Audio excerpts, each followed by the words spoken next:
আমরা ওই 14,300-র মতো যে শিক্ষক পরীক্ষায় উত্তীর্ণ হয়েছিল, সেই পরীক্ষাটি অত্যন্ত তড়িঘড়ি করে স্বল্প সময়ের মধ্যে করা হয়েছিল।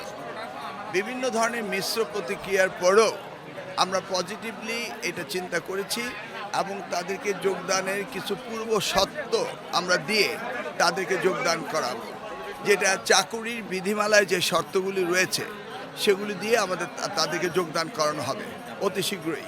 এখন কমিটিগুলো হচ্ছে, সেটা আমরা শুরু করব, শীঘ্রই শুরু করব। আপনি বেসরকারি এমপিওভুক্ত স্কুল, কলেজ, মাদ্রাসার শিক্ষকদের ট্রান্সফার, হ্যাঁ, এটা করা হবে।